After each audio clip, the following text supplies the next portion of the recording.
출애굽기 22장 16절부터 31절 마지막까지 보도록 하겠습니다.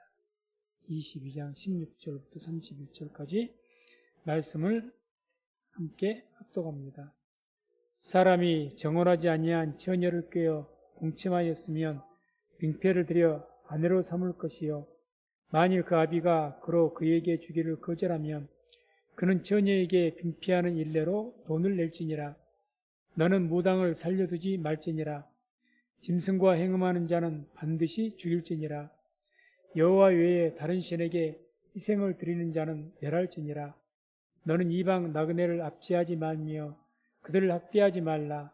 너희도 애굽 땅에서 나그네 되었음이니라. 너는 과부나 고아를 해롭게 하지 말라. 내가 만일 그들을 해롭게 함으로 그들이 내게 부르짖으면 내가 반드시 그 부르짖음을 들을지라. 나의 노가 맹렬함으로 내가 칼로 너희를 죽이리니 너희 아내는 과부가 되고 너희 자녀는 고아가 되리라. 내가 만일 너와 함께한 나의 백성 중 가난한 자에게 돈을 꾸이거든 너는 그에게 체주같이 하지 말며 별일을 받지 말 것이며 내가 만일 이웃의 옷을 전담했거든 해가 지기 전에 그에게 돌려보내라. 그 몸을 가릴 것이 이뿐이라. 이는 그 살에 오신즉 그가 무엇을 입고 자겠느냐. 그가 내게 부르짖으면 내가 들으리니 나는 자비한 자임이니라. 너는 재판장을 욕하지 말며 백성의 유사를 저주하지 말지니라. 너는 너의 추수하는 것과 너의 짜는 집을 드리기에 더디게 말지며 너의 처음 난 아들들을 내게 줄지며 너의 소와 양도 그 일례로 하되 7일 동안 어미와 함께 있게 하다가 8일 만에 내게 줄지니라. 너희는 내게 거룩한 사람이 될지니 들에서 짐승에게 찍힌 것에 고기를 먹지 말고 개에게 던질지니라. 아멘. 오늘 이 말씀을 통해서 거룩한 백성이 되려면 우리가 이제 계속 출애굽기 말씀들을 이렇게 봅니다. 율법 말씀들을 보는데 주님께서 우리에게 율법을 주신 그 궁극적인 목적은 우리가 거룩한 백성이 되게 하기 위함입니다. 그렇기 때문에 이게 계속해서 또 이것만 들은 것이 아니라 또 우리 다니엘 기도회 끝나면 계속해서 하겠지만 율법의 말씀 들을 때 주님께서 여러 가지 모양으로 말씀도 주시지만 결국 궁극적인 목적은 뭐냐? 이 율법을 통해서 너희가 거룩한 백성이 되라는 이야기입니다. 거룩하다는 것은 구별된 백성이 되라 그 말이죠. 애굽 민족과 같이 하나님 알지 못하는 백성들과 같이 그런 백성 되지 말고 하나님 말씀을 듣고 지킴을 통해서 거룩한 백성이 되라. 이런 목적으로 계속 말씀 주십니다. 그러니까 거기에 딱 우리가 초점을 맞추시고 말씀을 들으시고 또 주님께서 율법 하나하나를 말씀하실 때 이것을 물론 이제 듣다 보면은 이미 예수님께서 이 땅에 오셔서 십자가에 죽으심으로 이제 제사법이라든지 또 정결법이라고 있습니다. 부정을 정케하는 것. 이런 것들은 완성이 됐습니다. 예수님께서 피를 뿌리심으로 모든 것을 깨끗게 하신 줄로 믿습니다. 그건 완성이 됐어요. 그러나 생활법, 생활의 법, 간음하지 말라든지 살인하지 말라든지 그 외에 세세한 법들, 우상 숭배하지 말라든지 부모를 공경하라든지 이런 법들은 지금도 우리가 실천해야 될 법입니다. 그래서 세상 사람들은 그렇지 않지만 너희는 이 말씀대로 우상 숭배하지 말고 또 부모 잘 섬기고 주님께서 말씀하신 그런 율법들을 잘 지켜라. 그래서 너희가 거룩한 백성이 되라. 이런 말씀입니다. 그래서 그러한 어떤 표대, 어떤 목적 가지시고 말씀을 드리면 좋겠습니다. 오늘 16절, 17절은 이제 처녀를 꾀해서 동침한 경우에 대해서 나옵니다. 처녀를 꾀해서 사람이 정언하지 아니한 처녀를 꾀어 동침하였으면 16, 17절이죠. 빙패를 들여 아내로 삼을 것이요 만일 그 아비가 그로 그에게 주기를 거절하면 그는 처녀에게 빙패하는 일로 돈을 낼지니라. 한마디로 정언하지 아니한 처녀죠. 그를 어떤 남자가 꼬여서 동침했으면 우리식으로 말하면 책임져라 그 말입니다. 그 여자와 결혼해서 버리지 말아라. 그런데 만약에 그 여자의 아버지가 장인 될 사람이죠. 남자가 마음에 안 드는 거예요. 내 딸 못 주겠다. 그러면은 불피하는 일로 거기에 대해서 이제 보상으로 돈을 지불해라. 이렇게 말한 겁니다. 한마디로 고대에는 강한 자가 남의 여자 데려오는 것 큰 문제 아닙니다. 얼마나 힘 있는 자가 남의 여자 이뻐도 그냥 종이든지 약한 자이면 뺏어올 수가 있었습니다. 다윗도 그렇게 했잖아요. 그러죠? 다윗도 남의 아내 데려왔지 않습니까? 다윗이 그렇게 데려올 때 신하 중에 누가 뭐라고 하던가요? 분명히 율법이 잘못됐는데. 옛날 고대에는요, 힘 있는 사람이 약한 사람 뭐 빼앗는 것 큰 문제 아닙니다. 그러나 하나님께서는 딱 율법으로 너희 세상 사람들은 힘 있는 자가 그랬다 할지라도 너희들은 절대 그렇게 하지 말라는 겁니다. 힘인 지가 있다 할지라도 약한 자 어떤 여인을 그렇게 했으면 네가 책임져라 그 말입니다. 그게 율법이죠. 신명기 22장 28절 29절도 만일 남자가 어떤 약혼하지 아니한 처녀를 만나 그를 붙들고 통관하는 중 그 두 사람이 발견되거든 그 통관한 남자는 그 처녀의 아비에게 은 50세겔을 주고 그 처녀로 아내를 삼을 것이라. 그가 그 처녀를 욕보였은즉 평생에 그를 버리지 못하리라. 빙패로 은 50세겔 금액까지 나옵니다. 보상을 하고 그 여자를 책임져라, 버리지 말아라. 이렇게 율법으로 옷을 박아놨기 때문에 하나님 믿는 백성이라면 너희가 아무리 힘 있는 왕이든지 뭐가 됐든지 간에 남의 여자 함부로 그렇게 하지 말아라. 딱 보호를 해놓은 겁니다. 다음 이제 18절은 이제 무당에 대해서 말합니다. 무당. 너는 무당을 살려두지 말지니라. 살려두지 말라고 말씀합니다. 주님께서 우상숭배나 무당, 신저반자 이런 하나님 외에 다른 신을 섬기는 자 이런 자들에 대해서는 굉장히 주님께서 강하게 말씀합니다. 뭐라고 했습니까? 살려두지 말라고 합니다. 무당. 살려두지 말아라. 아주 강력하게 말씀하죠. 레위기 19장 31절도 이런 말씀이 나옵니다. 너희는 신접한 자와 박수를 믿지 말며 그들을 추종하여 스스로 더럽히지 말라. 나는 너희 하나님 여호와니라. 한마디로 이제 점쟁이들 그런 자들 이제 이번 주 주보에 제가 쓴 컬럼은 아니고 다른 목사님의 쓴 컬럼을 인용해서 올려놓은 컬럼이 이제 이번 주에 올라갈 것인데 거기에 보기엔 요즘에 젊은이들이 타로점, 카드로 타로점 아무것도 의식 없이 죄의식 없이 믿는 사람도 타로점을 보고 재미로 본다고 그러고 운세도 재미로 본다고 그러고 그것에 대해 그 목사님이 아주 강렬하게 문제더라고요. 교회는 이 일에 대해서 언제까지 잠잠할 것이냐? 맞습니다. 잠잠해서는 안 됩니다. 우리가 구약성경이나 신약성경이나 한번 읽어보세요. 하나님 외에 다른 신을 섬긴 것이라든지 어떤 접신해서 점을 친다든지 이런 것들 얼마나 하나님께서 미워하시고 진노하시는지 우상에게 절하는 것을 얼마나 미워하시는지 하나님께서 한마디로 표현하면 극렬하게 미워하십니다. 그러니까 이런 말씀 나올 때마다 우상숭배나 이런 접신자들, 무당들, 신접한 자들 나올 때마다 절대 살려두지 말라고 합니다. 절대. 구약에만 그런 게 아니죠. 신약시대도 마찬가지입니다. 이걸 가볍게 여기지 마십시오. 왜요? 하나님께서 극렬하게 미워하시거든요.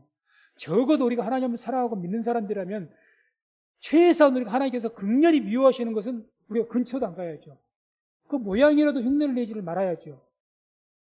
끔찍이 싫어하시는데 동성연애를 하면 얼마나 끔찍이 싫어하시는지 동성연애 가증스럽게 여기십니다. 그걸 가증스럽게. 구약성경에 율법 말씀하시면 하지 말라고 하시면서 가증스럽다는 표현이 이렇게 많이 나오지 않습니다. 덜어 나옵니다. 극렬하게 미워하신다는 극렬하게. 그러니 근처에도 안 가야죠. 흉내도 말아야죠. 하나님 사랑한다고 해놓고 하나님께서 극렬히 미워하시는 것 합니까? 괜찮다고요? 재미로 보니까 괜찮다고요? 다 그런데 어쩌냐고요?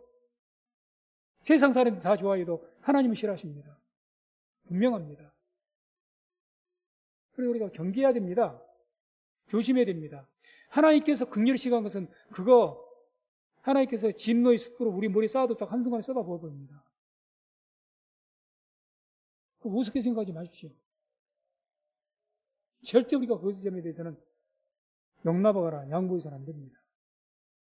다음에 19절을 보면 이제 수간, 짐승과 행음하는, 요즘 현대시대야 그런 일이 있겠습니까만은 옛날에 그랬던 것 같아요. 짐승과 행음하는 자는 반드시 죽일지니라. 심지어 짐승과. 가난한 사람들이 뭐 장가를 못 가서 왜? 장가를 가려면 여자를 돈 사야 되는데, 당시에는. 그러지는 못하니까 그랬는지는 몰라도 아무튼 짐승과 수간하는 자들이 있었다는 겁니다. 반드시 죽이라고, 반드시. 이런 가증스러운 일을. 레위기 18장 24절에도 너는 짐승과 교합하여 자기를 더럽히지 말며 여자가 된 자는 짐승 앞에 서서 그것과 교제하지 말라. 이는 문란한 일이니라. 그래서 읽어보면 무섭도록 진노하십니다. 역겹게 생각해요. 역겨운 일이죠. 동성연애가 됐든지 이런 일이 됐든지 역겨운 거죠. 동성연애 같은 게 뭐 짐승도 하지 않는 일이죠. 짐승도. 20절 다른 신에게 희생드리는 자에 대해서 말씀합니다.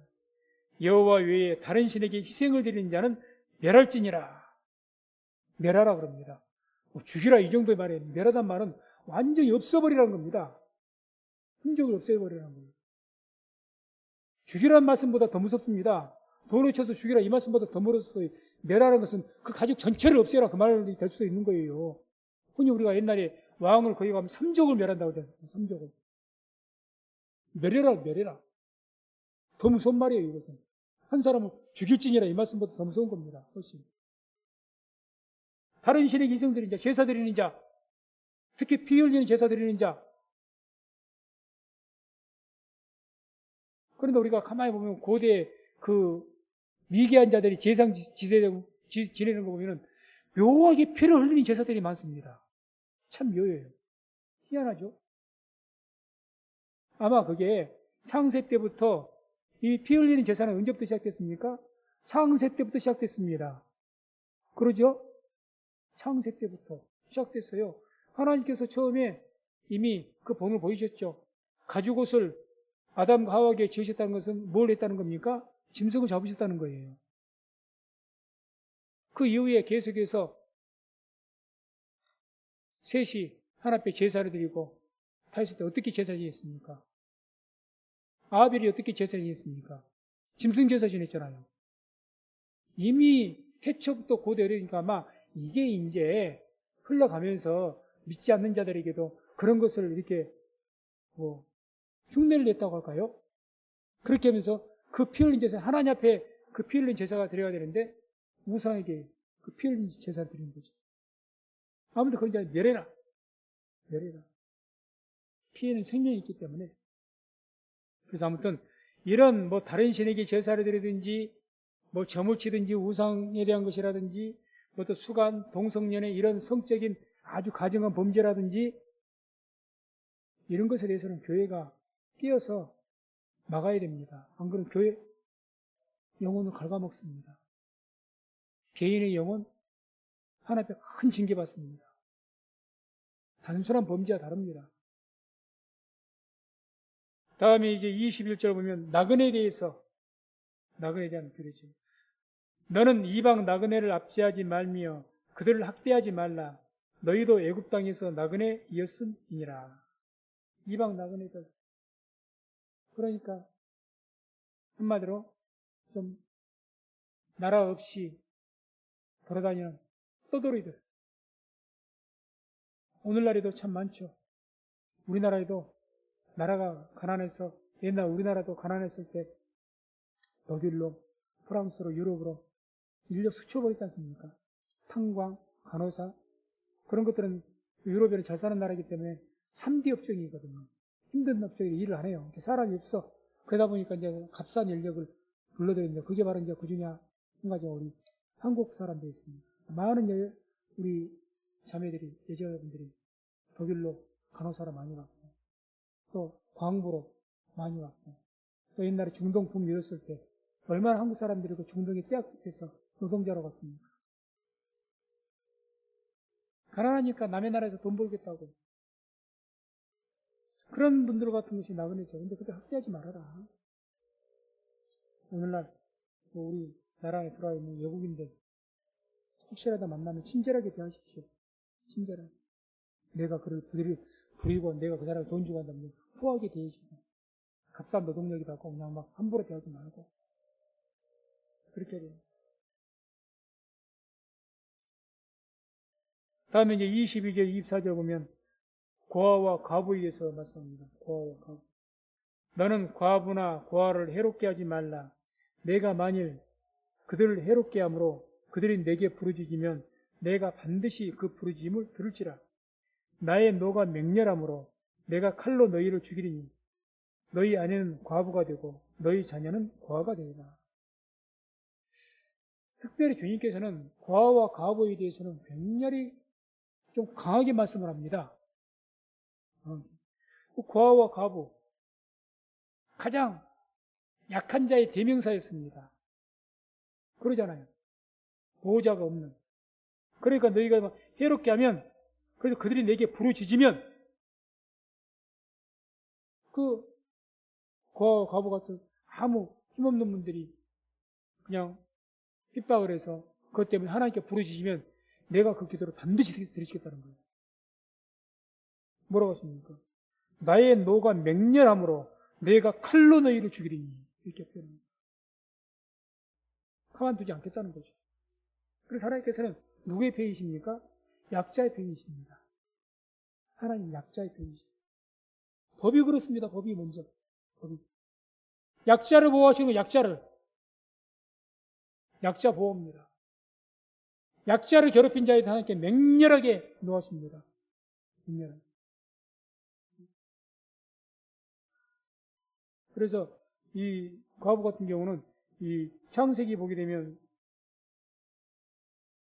과부가 입는 의복이 따로 있었다고 합니다. 아마 그 이유는 뭐 이렇게 해석을 해놨어요. 그 책을 보니까 보호를 받아야 할 분들이기 때문에 따로 이렇게 의복으로서 눈을 양할 수 있게끔 표시를 했을 것이다. 그렇게 이야기합니다. 의복이 좀 어떻게 달랐는지는 모르겠지만 일반 여인들이 입는 옷과는 좀 달랐던 모양입니다. 아무튼 그만큼 하나님께서는 약한 자들에 대해서 보호하시기를 원하신다. 다음에 이제 25절, 27절 보게 되면 가난한 자에게 돈을 꾸어줄 때, 또 이제 약한 자들 이야기, 약한 자들. 가난한 자들에게 돈을 꾸어줄 때 어떻게 될 것인가? 내가 만일 너와 함께한 나의 백성 중 가난한 자에게 돈을 꾸이거든 너는 그에게 체주같이 하지 말며 별일을 받지 말 것이며 내가 만일 이웃의 옷을 전당 잡거든 해가 지기 전에 그에게 돌려보내라. 그 몸을 가릴 것이 이뿐이라. 이는 그 살에 오신즉 그가 무엇을 입고 자겠느냐? 그가 내게 부르짖으면 내가 들으리니 나는 자비한 자이니라. 아멘. 하나님께 자비하신 분이다. 긍휼이 많으신 분이라는 거예요. 그러니 너희들도 가난한 자들이 가난하니까 돈을 꾸러가지요. 가난하지 않는 사람이 누가 돈을 꾸겠습니까? 그래서 돈이 좀 여유가 있는 사람 돈을 꾸었다는 거예요. 그러면 첫 번째 어떻게 하라? 체주같이 하지 마라. 그래서 내가 돈을 빌려줬으니 당신 나한테 돈 빌려갔지 보이지 않게 억압을 한다든지 돈 좀 늦게 갚는다고 독촉한다든지 그러지 말라는 겁니다. 그러지 마라. 악한 짓이라는 거죠. 악한 짓이다. 별일을 받지 말아라. 이자 받지 말라는 거죠. 이자 받지 말아라. 이자 받지 말아라. 같은 혹이라도 교회 안에서는 문제 금전 거래를 안 하는 것이 좋습니다만 부득이 할 수도 있겠죠. 누가 형제적이 어려워서. 그러면 그렇게 빌려줄 일이 생기시거든 내가 형편이 되면 빌려주시되 저는 그렇게 권고합니다. 첫 번째로는 마음속에 안 받아도 좋다는 마음가짐을 하고 큰 돈이 아니라면 그렇게 빌려주시는 게 좋고 혹 어떤 데가 빌려주셨으면 성경 말씀대로 체주같이 하십시오. 좀 늦게 갚고 그런다 할지라도 물론 내가 당장에 써서 어쩔 수 없이 그것 없이 안 된다 그러면 뭐 별 수 없이 말을 해야 되겠지만 그렇지 않고서 그게 거룩한 백성이 되는 길입니다. 교회 열심히 나온 것도 거룩한 백성이 되겠지만 그런 생활 속에서 하는 일들이에요. 나그네들, 그런 사람들 내가 접대를 좀 잘해주고 친절하게 대해주고 이게 다 거룩한 백성이 되는 길입니다. 금병관계 내가 조금 빌려줬다 해서 내가 조금 빌려줬으니까 좀 생색을 내고 좀 늦으면 뭐 보이지 않게 억압을 하고 그런 못된 짓 하지 말라는 거죠. 믿지 않는 사람들이 그렇게 하겠죠. 그러지 말라는 겁니다. 이자받지 말라는 거죠. 이자받지 말라. 요 근래 제가 카톡을 봤더니 김수미 씨가 회개를 해서 주님 믿고 간증을 했더라고요. 저도 좀 놀랐습니다. 그래서 제가 간증 유튜브에 나왔길래 들었는데 김수미 씨 이분이 보면 참 연기도 잘하지만 성품이 괄괄하시잖아요. 간증도 아주 시원시원시원하게 하시대요. 이분이 아마 돌아온 곳이 지금 이제에서 돌아왔지만 옛날인가 뭐 그런 이야기 TV에서 이야기가 나왔어요. 그 예수님 안 믿기 전에 김혜자 씨인가를 잊지 못한답니다. 김혜자 씨가 자꾸 교회를 다니시니까 교회를 다닐 때 안 나왔는 거예요. 근데 한 번은 정말 김수미 씨가 어려워서 정말 막 어려운 일이 처했었던 겁니다. 그래서 5천만 원인가를 김혜자 씨가 빌려줬다는 거예요. 그리고 하는 말이 안 갚아도 좋다. 신경 쓰지 않아도 좋다. 다음에 전 갚으려면 모든 거 해결하는데 갚아. 그렇게 생각하라. 그 말이 그렇게 고마웠답니다. 안 그러겠습니까? 5천만 원, 물론 그분들에게는 많다면 많고 적다면 적지만 어쨌든 적지 않은 돈은 빌려달라 말도 안 했대요. 힘들다는 걸 알고 그랬답니다. 알고. 그래서 와서 힘들지 않으면서 손잡아주면서 빌려 갖다 필요한 데 쓰라고. 꼭 더 필요하면 말하라고. 그때 예수 믿기 전에 그 이야기 하더라고. 아마 그래서 간증하길래 김희자 씨 그분의 기도가 응답됐구나. 그 생각을 했어요. 그러죠. 그게 거룩한 삶이라는 거죠. 교회 열심히 나온 거 말씀 듣고 귀한 일입니다. 열심히 나서 교회에 말씀 듣는데 삶 속에서는 전혀 그런 사람 안 산다 그러면 그래서 바리새인과 같은 성도가 되는 거예요. 교회에서는 거룩하고 회사 직장에서나 삶에서는 거룩하지 못하고 그러니 욕을 먹는 겁니다. 그러니 우리 그러지도 말아야지. 하나님께서 싫어하십니다. 교회에서는 열심히 교회를 나오는데 아니할 말로 살아가면서는 뭐 이방인들 그런 외국인들이라고 해서 흑인이라고 해서 막 멸시하고 뭐 내가 좀 그 얘기를 쓸 일이 있는데 막 값싼 일 얘기라고 돈 조금밖에 안 주려고 그러고 하나님께서 그냥 안 주십니다.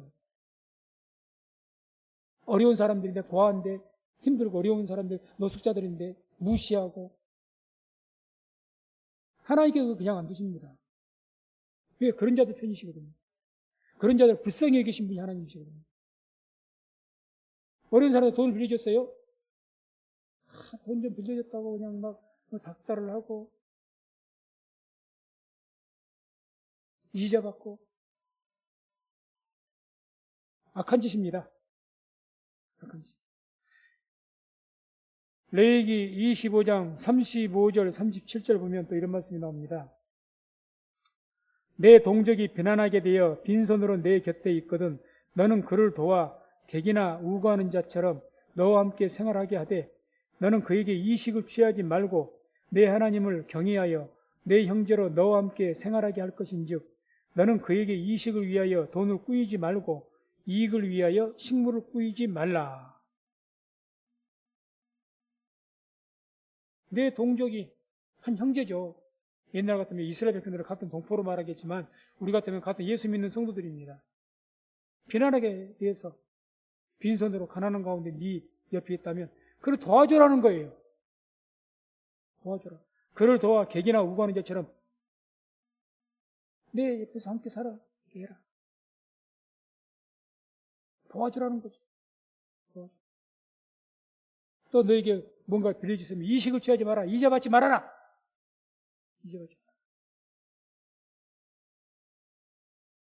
그래서 무엇이 됐든지 돈이 됐든지 식물이 됐든지 쌀 몇 말 빌려줄 테니 주고 거기도 더 받고. 옛날에 그런 일이 많이 있었던 것 같습니다. 그러지 말라는 거죠. 그래서 중요한 것은 이 말씀 기억하십시오. 어려운 사람들에게 뭔가를 베풀어줬을 때 독촉한다든지 그걸로 인해서 뭐 어떤 행세한다든지 이자를 받으려고 한다. 그걸 통해서 뭐 유익을 얻으려고 한다든지 너한테 빌려줬으니까 넌 나를 뭐 해줘야 돼? 그러지 마십시오. 하나님께서 그 대단히 진노하십니다. 우리에게는 이게 상식이죠. 어떻게 보면 상식인데 그런데 실천이 돼야 되죠. 삶 속에서. 신명기 23장 19절 20절 보면 내가 형제에게 꾸이거든 이식을 취하지 말지니 또 나오죠. 곧 돈의 이식, 식물의 이식, 무릇 이식을 낼 만한 것에 이식을 취하지 말 것이라. 타국인에게 내가 꾸이면 이식을 취하여 더 가하거니와 너희 형제에게 꾸이거든 이식을 취하지 말라. 그리하면 내 하나님 여호와께서 내가 들어가서 얻을 땅에서 내 손으로 하는 범사에 복을 내리시리라. 첫째는 같은 형제에게 어려운 사람의 돌비 이식 취하지 말아라. 도와줘라 그냥. 그런데 타국인이나 아니 그러면 같은 민족이 아니라면 타국인이나 이방인이라면 뭐 빌려줬을 때 이자를 받아도 가다 율법은 그렇게 이야기합니다. 그런데 오늘날에는 우리가 이 말씀도 조금 더 승화시켜서 꼭 예수 믿는 그런 사람이 아닐지라도 김혜자 씨가 했던 것처럼 김수미 씨가 당시에는 예수님 안 믿는 그런 사람이었어도 아무 조건 없이 빌려준 것처럼 그러니 복된 결과가 돌아오지 않습니까? 하나님께 얼마나 기뻐하셨겠습니까?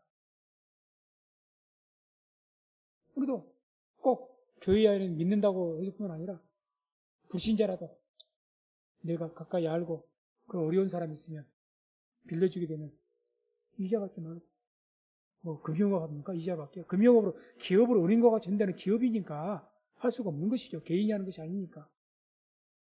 개인이 그냥 하는 도와주는 거죠. 빌려주는 거죠. 그러면 사랑으로 이렇게 행해서 그렇게 하면 어떻게 말씀하십니까? 그리하면 내 하나님 여호와께서 내가 들어가서 얻을 땅에서 내 손으로 하는 범사의 복을 내리시리라. 우리가 이와 같이 어려운 사람들을 돕고 보살피고 그들을 긍휼히 여기면 하나님께서 우리가 하는 모든 일들에 범사의 복을 내리실 줄로 믿습니다. 자꾸 인색하게 하고 그걸로 해서 어려운 나보다 약하다고 괴롭히고 은근히 무시하고 그러면서 복을 받기를 원하십니까? 하나님이 징계 안 받으면 다행이지. 징계 안 받으면 다행이죠. 그래서 항상 우리 마음은 내 이웃을 내 몸과 같이 사랑하라고 하셨잖아요. 그렇게 해야죠. 그런 마음 품어야죠, 적어도. 내가 뭐 죽기까지 뭐 희생까지는 못한다 할지라도 이런 자그마한 일들이잖아요. 자그마한 일들. 소소한 일들. 뭐 직장 다니면서 여러 가지 할 수가 있죠. 사회생활, 내 이웃에게. 그냥 뭐 옛날에 저도 그런 일, 셋집에 살 때 그런 일 당했습니다만 막 어떤 전기세 가지고도 주인집이 또 세대로 사는 사람한테 옛날에 그런 일도 많았어요. 더 자기는 더는 뭐 이제 그 후에 계량기가 분리가 됐습니다. 계량기가 하나였을 때는 막 세대로 사는 데게 세금 더 물리려고 그러고 자기는 덜 내려고 그러고 많았습니다. 그런 인색함과 강팍한 일을 하는데 무슨 복을 받아요? 말이 되는 소리예요. 그건 거룩한 백성이 아닙니다. 거룩한 백성이 아닙니다. 그 다음에 이제 28절 보면 재판장에 대해서 말했습니다. 재판장. 너는 재판장을 욕하지 말며 백성의 유사를 저주하지 말지니라. 재판장은 하나님의 율법으로 재판하라는 그런 레위인들을 말합니다. 레위인들. 오늘날은 뭐 성직자겠지만 지금은 우리 현재 시대는 지금 재판관들을 이야기해도 좋다고 봅니다. 법으로 심판. 욕하지 말아라. 욕하지 말라는 것은 멸시하지 말라는 겁니다. 멸시. 그러죠. 왜 재판장은 법을 가지고 판단하는 사람이기 때문에 이들을 멸시하는 것은 법을 멸시하는 것이 되고 법이 무너지면 나라는 무너집니다. 하나님의 나라도 하나님의 법이 무너지면 영적 질서 무너져 버립니다. 안 되는 거예요. 이 나라도 국법이 무너지면요, 국가 무너집니다. 국법이 서야 돼요. 누구 대통령이나 누구든지 법 앞에 평등하고 법의 질서에 따라야지. 내가 힘 있다고 해서 법을 무시해버리면요, 돈 있다고 해서 우리 흔히 막 그렇게 요구한 것처럼 유전 무죄, 무전 유죄 이렇게 돼가면요, 그렇게 해서 법이 무너지면 나라는 망합니다. 그것은 못 써요. 나라가 법이 서야 되는 거예요. 그러니까 재판장 요구하지 마라. 특히 옛날 구약 시대는 하나님의 말씀으로 법을 재판하라요. 율법으로. 그러는 모욕이에요. 하나님 말씀을 모욕하는 거죠. 말씀. 오늘날도 재판관들 재판에 딱 법정에 섰을 때 한 번도 법정에 가본 적이, 구경도 해본 적이 없습니다. 참관도 해본 적이 없는데, 영화 같은 데 보게 되면 그러잖아요. 딱 재판장 들어오면 기립! 그러지 않습니까? 사람에게 기립한 것이 아니고 우리나라의 국법에 대해서 기립을 한 겁니다. 나라의 법을 가지고 판단하신 분입니다. 그러니까 존중을 보는 거예요. 오늘 목회자에게 왜 존경심을 보내야 됩니까? 사람에게 존경심 보내는 게 아닙니다. 하나님 말씀을 대언하는 사람이니까. 그 이유 때문이지 다른 것 없어요. 재판장도 성격 지려갖고 못된 사람들 많죠. 그럼에도 불구하고 욕하지 말아라 그 말이에요. 왜? 그런다고 자꾸 욕하면 법이 멸시를 당해버리고. 목회자도 마찬가지죠. 목회자가 어제나 자꾸 멸시하고 욕해버리면 하나님 말씀까지 쳐내져 버립니다. 잘못하면. 우습게 돼버리죠. 그러지 말라는 거죠.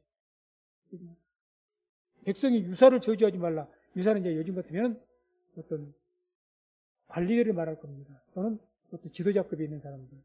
교회에서는 뭐 장로급, 교회 영적인 지도자들 말하는. 저주하지 말아라. 저주하지 마라. 그래서 그들을 자꾸 이 저주하고 그들을 모욕하고 하나님께서 세우신 그런 지도자들 하면 하나님께서 기뻐하지 않고 하나님께서 진노하십니다. 그래서 그런 권세에 자꾸 거스리는 것은 교만하기 때문입니다. 로마서 13장 1절 2절 보면 이런 말씀을 함께 말씀 합독합니다. 각 사람은 위에 있는 권세들에게 굴복하라. 권세는 하나님께로 나지 않음이 없나니 모든 권세는 다 하나님의 정하신 바라. 그러므로 권세를 거스리는 자는 하나님의 명을 거스림이니 거스리는 자들은 심판을 자찰이라. 아멘. 각 사람 위에 있는 권세들에게 굴복하라. 굴복하라. 굴복해라. 권세는 하나님께로 나지 않으면 없나니. 그래서 악한 권세도 하나님께서 허락하셨기 때문에 악한 권세가 있는 겁니다. 하나님께 허락하지 않으면 안 되죠. 이때도 로마서 당시에 각 사람 위에 있는 권세를 굴복하라. 어떤 권세를 특별히 말하겠습니까? 당시 로마 권세를 말합니다. 로마 권세, 로마서예요, 로마서. 로마에 있는 그 성도들에게 보낸 편지가 로마서 아닙니까? 로마가 얼마나 유대인들, 아니고 예수 믿는 사람 핍박했습니까? 그런데 지금 뭐라고 말하는 거예요? 굴복해라. 이 말에서 무슨 말, 너희들이 로마에 거기에서 뭐 힘 좀 얻었다고 사람들이 많이 모여 오늘날도 교회가 성도들이 많고 그런 힘이 생기죠. 아무래도. 특히 요즘 민주주의 시대는 어떻게 이렇게 됩니까? 표 힘이 있기 때문에. 그렇게 교회를 갖다가 정치인들이 조심스럽게 여기고 표 힘이 있기 때문에. 그런다고 해서 나라의 국법을 어기고 그러지 말라는 거죠. 그러지 말아라. 그러면 안 됩니다. 그래서 우리 기독교 예수 믿는 하나님 믿는 백성들은 서로 이 나라가 앞으로 적그리 시대가 와서 악한 법이 있다 할지라도 거기에서 총칼 들고 항쟁하는 것이 하나님 뜻이 아닙니다. 거기에서 인내하면서 기도하면서 굴복하는 것 그리고 견디는 것이 우리 의무인 줄로 믿습니다. 교회는 평화주의자예요. 평화로. 그래서 정의 우리 여기다 우스트 표현하기 위해서 뭐 머리 뜯으려고 뭐 이렇게 표현하기 위해서 그 시위를 하고 그 정도는 할 수가 있겠죠. 우리 의사를 전달하기 위해서. 그러나 폭력적인 방법으로 힘이 있다고 그렇게 해서는 안 되는 거죠. 오늘날 지금 잘못된 단체에서 날마다 집회하면서 힘자랑하지 않습니까? 그리고 나라가 자기들 마음대로 그 대통령이 마음대로 막 대통령이고 뭐고 그냥 막 대놓고 이렇게 하고. 그러지 말아야죠. 어쨌든 우리가 싫어하는 그런, 저도 이번 대통령 안 찍었습니다. 근데 어떡합니까? 하나님께서 허락하셨는데 미워도 따라야죠. 굴복해야지. 그래서 뭐라고 하십니까? 권세는 하나님께로 나지 않음이 없나니 모든 권세는 다 하나님의 정하신 바라. 하나님께서 그 기간을 정하셨다는 거예요. 그들의 권세가, 악한 권세가 영원할 것 같냐? 안 그렇다는 거죠. 심판의 시대가 있다. 그 말. 로마 권세가 항상 있을 것 같냐? 아니다. 심판할 때 저 네로 황제가 저렇게 악을 행하고 믿는 사람들을 사자에게 밥으로 주고 불로 태워서 저렇게 악하게 하는데 저를 내가 가만 둘 것 같냐? 네로 황제 칼에 찔러서 죽었잖아요. 다 그런 자들 불행하게 죽었습니다. 살해당했습니다. 악한 권세들. 하나님 정하신 때가 있는 거예요. 그러니 너희가 거기에 부딪히지 말라는 거죠. 하나님 이유가 있다. 악한 권세를 허락하신 것은 있다는 거죠. 그러므로 권세를 거스리는 자는 하나님의 명을 거스립니다. 이런 권세를 거스리는 것이 누구의 명을 거스린 거예요? 하나님의 명령을 거스린 것이랍니다. 하나님의 명령.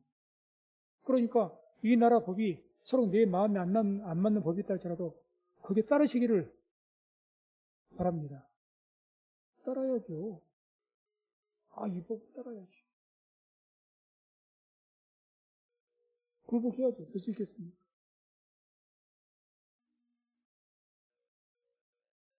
거스리는 자들은 심판을 자취하리라. 심판. 자취한단 말이 스스로 그 심판을 맡게 될 것이다. 심판을.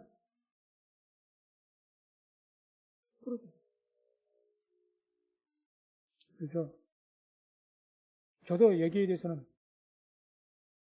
걸림들이 있습니다. 막 마음에 안 들면 지도자도 사실 여겼고 그러니까 저도 이 말씀 가지고 얘기를 많이 했습니다. 함부로 입 안 열어야 되겠다. 그 생각 들어서 생각까지 그렇게 하는 것은 어쩔 수가 없고 아무튼 이렇게 하나님께서 어떤 권세를 허락하신 것은 그것은 이 나라 정치의 권세가 됐든지 교회의 권세가 됐든지 하나님께서 허락하신 겁니다. 그런 마음으로 하나님께 이유가 있으시니까 악한 권세도 세우신 겁니다. 하나님 바라보고 인내하면서 우리가 거기에 굴복하고 살아가다 보면 하나님께서 그 모든 문제 해결하시고 합력하여 선을 이루실 줄로 믿습니다. 다음에 이제 29절 30절에 보면은 첫 것에 대해서 말씀합니다. 첫 것. 너는 너의 추수한 것과 너의 짜는 집을 드리기에 더디게 말지며 너의 처음 난 아들들을 내게 줄지며 너의 소와 양도 그 일례로 하되 7일 동안 어미와 함께 있게 하다가 8일 만에 내게 줄지니라. 첫 것. 그래서 이게 곡식의 첫 것이 됐든지 짐승의 첫 것이 됐든지 심지어 우리 자녀의 첫 아들이 될지라도 모든 첫 것은 주님께서 나의 것이라고 했습니다. 그래서 이 첫 것에 대한 개념 하나님께서 내 것이라고 여기셨기 때문에 하나님께 돌려라. 그래서 구약 시대는 내가 첫 자녀를 낳으면 첫 아들을 낳으면 그 첫 아들에 대해서 그것을 성경에 돈으로 환산을 해요. 이 첫 아들을 얼마로 계산해서 돈으로 하나님께 드려라. 대신에 이 아들은 사람을 죽일 수는 없지 않습니까? 짐승은 첫 것은 하나님께 무조건 바치게 돼 있어요. 제사로 드리게 돼 있습니다. 그러나 사람 그렇게 살아도 첫 것을 드려라. 그래서 첫 것에 대해서 굉장히 중요시 여깁니다. 하나님의 것이다. 그래서 첫 것에 대해서 하나님께 그 기뻐 받으실 때 항상 그 이후 뭘 약속합니까? 축복을 약속하죠. 그것이 하나님을 공경하는 행위가 됩니까? 공경하는 행위. 하나님의 것을 인정해서 돌려드릴 때 당연히 하나님께서 그걸 뭘로 받아들입니까? 아, 이 백성이 나를 공경하는구나. 공경하는. 말라기 시대 때 11절을 저들이 도적질한다고 하나님께 말씀하시면서 뭐라고 하십니까? 저들이 나를 공경하지 않는다. 공경하지 않으니까 하나님 앞에 하나님의 것을 안 돌리고 하나님의 것을 지 마음대로 해버리고 그렇게 한다. 그러니 하나님께서 그런 것에 대해서 복을 약속하셨죠. 그래서 이런 것들은 우리가 율법에 대해서 그걸 통해서 영혼 구원을 받고 그런 문제가 이것은 지금 율법들은 하나님의 백성으로서 거룩한 백성이 되는 그런 어떤 것에 대한 말씀드리기 때문에 이런 율법들, 첫 것을 하나님께 돌리고 이런 것들을 행함을 통해서 아니 세상 백성이 하나님을 그렇게 공경합니까? 안 그러잖아요. 그래도 우리 하나님께 첫 것을 돌려서 하나님을 공경하는 것을 표시하는 거예요. 세상 사람들은 다르잖아요. 세상 사람들이 좋은 일 했다고 먼저 하나님께 영광 돌립니까? 안 그러잖아요. 내가 뭔가 잘하면 자기가 잘했다고 자기 드러내기 바쁘지. 아, 내가 이렇게 이번에 성공했다고. 하나님께 영광 돌린 거 봤습니까? 안 그러잖아요. 하나님 믿는 사람들이 돌리는. 그러니까 거룩한 백성이죠. 다르지 않습니까? 모든 공은 하나님께. 그 이야기.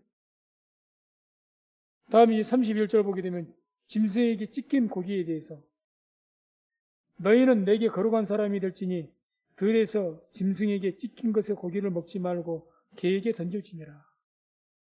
한마디로 짐승에게 찢긴 고기. 갑자기 왜 이런 말씀을 하실까? 아, 짐승에 찢긴 고기 그냥 어떻게 아깝잖아요. 아니 소 한 마리가 그냥 이리가 와서 목을 물어서 죽었어. 그러면 그 큰 고기가 얼마나 아깝습니까? 그런데 말씀 뭐라 먹지 말고 개에게 줘라. 요즘 소고기가 얼마인데 짐승이 물었다고 해서 그게 병이 든 것도 아닌데 왜 그럴까? 성경에는 피를 먹지 말라는 규례가 있습니다. 피를 먹지 마라. 만약에 너가 피를 먹으면 내 백성 중에서 끊쳐질 것이다. 왜? 피에는 생명이 있기 때문에 피를 먹지 마라. 이 찢긴 짐승은 피를 빼지 않았기 때문에 피가 그 몸에 사체가 있습니다. 사체가 있습니다. 그러니까 고기를 먹게 되면 피까지 같이 먹게 돼 있습니다. 익혀서 먹을지라도 그 피가 같이 있는 거죠. 피를 빼야 되죠. 오늘날도 할랄 음식이라고 해서 유대인들은 지금도 절대 피 안 먹고 부정한 짐승 안 먹고 할랄 제품으로 세계적으로 인정을 받아야 되잖아요. 유대인들에게. 그래야 그것을 자기들이 가지고 싶도록 하라고 하지 않습니까? 철저히 피를 지워야 돼요. 부정한 음식, 돼지고기에서 절대 넣지 못하게 합니다. 피가 들어요. 한마디 부정한 거 먹지 말라는 거예요. 피 먹지 말라는 겁니다. 성경에 부정한 음식 먹지 말라고 하잖아요. 그래서 너희가 그런 거 먹지 말아서 거룩한 백성이죠. 물론 이런 부정한 것에 대한 그런 정결례는 예수님께서 십자가에 죽으심으로 이제 그 모든 걸 깨끗게 된 줄로 믿습니다. 그 대표적인 사건이 뭐죠? 사도행전에 베드로가 보았던 보자기 환상. 기억나십니까? 베드로가 시몬이 옥상에서 기도할 때 고넬료가 찾아서 기도할 때 보자기 환상에서 그 안에 부정한 짐승들이 있는데 하나님께서 하늘에서 명하시기를 베드로야 일어나 자 먹어라. 그러니까 베드로가 뭐라고 합니까? 주님 나는 평생을 통해서 부정한 음식을 먹은 적이 없습니다. 하늘에서 뭐라고 합니까? 하나님께서 깨끗게 하신 것을 네가 속되하지 말아라. 이미 예수의 피로 모든 것은 깨끗게 정결케 된 줄로 믿습니다. 그러니까 지금 우리가 돼지고기를 먹어도 거리낌 없이 먹는 거예요. 거리낌 없이. 아무튼 그것은 완성이 됐죠. 아무튼 구약에서는 이런 것들을 통해서 뭘 목적으로 합니까? 내게 대해서 거룩한 백성이 되라는 겁니다. 세상하고 좀 다른 사람들이 되라 그 말입니다. 그래서 레위기 11장 44절 45절 보면 같이 말씀을 합독합니다. 나는 여호와 너희 하나님이니라. 내가 거룩하니 너희도 몸을 구별하여 거룩하게 하고 땅에 기는 바 기어다니는 것으로 인하여 스스로 더럽히지 말라. 나는 너희의 하나님이 되려고 너희를 애굽 땅에서 인도하여 낸 여호와라. 내가 거룩하니 너희도 거룩할지어다. 아멘. 하나님께서 이런 모든 율법을 통해서 주신 목적은 뭐냐? 내가 거룩하니 너희도 거룩하라는 겁니다. 이걸 잊지 마십시오. 이 말씀은 지금도 유효합니다. 정결례와 같은 그런 예수님께서 십자가 죽으심으로 완성되어진 것은 우리가 제사법이나 정결법은 우리가 완성됐으니까 놔둘지라도 생활법, 이런 법들, 그런 법들을 우리가 지켜야 됩니다. 지켜야죠. 최소 세상 사람들보다 더 악한 자가 되서는 안 되잖아요. 하나님께서는 율법이 뭐 대단히 높은 차원의 교리를 말씀하신 것이 아닙니다. 뭐 구제를 하더라 주님께서 네 제사를 다 팔아서 나눠줘라. 성경은 그렇게 말씀하지 않습니다. 기껏해야 어떻게 합니까? 너희가 뭐 제7년째 성경에 나오면 제7년째 안식일 때 그때 또 11조를 걷어서 그것은 가난한 자에게 줘라. 이런 말씀이 있고 또 네 밭에서 추수할 때 한쪽만 좀 남겨둬가지고 다 거두지 말고 그 남겨둔 거 가난한 사람 거두가게 해라. 너희가 가진 것 중에서 일부를 좀 나눠줘라. 그렇게 말씀하시지. 우리에게 뭐 무리하게 네 재산의 반을 줘라. 이런 말씀 안 하셔요. 안 하십니다. 그런데 그런 말씀도 안 지키면 안 되는 거죠. 안 지키면. 하나님 믿지 않는 사람들도 자기들 양심에 서는 양심에 따라서 우리 믿는 사람들 또 안 믿는 사람들은 막 자기 월급에서 뭐 5%, 10% 떼가지고 무조건 자선단체에 주고 그런 분들이 들어 있습니다. 많이 있습니다. 우리가 좀 부끄러워야지. 부끄러워야지. 그래서 우리가 계속해서 이 율법 말씀 보겠지만은 하나님께서는 이런 말씀들을 우리에게 주실 때 어떤 우리에게 무엇을 바라보고 기대하고 이런 율법을 주셨느냐? 내가 거룩하니 너희도 거룩한 백성이 되라는 겁니다. 세상 사람들과 다른 사람들이라. 똑같이 말하라. 똑같이 더러워지지 말고 똑같이 욕심속에 빠지지 말고 똑같이 우상숭배하지 말고 똑같이 죄짓지 말고 제발 그러지 말라. 그래서 우리 성민교회 성도님들 성민이라는 이름이 거룩한 백성이라는 뜻입니다. 그 이름답게 거룩한 백성이 될 수 있는 우리 성민교회 우리 성도님들 제가 되기를 주의 이름으로 축원해 드립니다.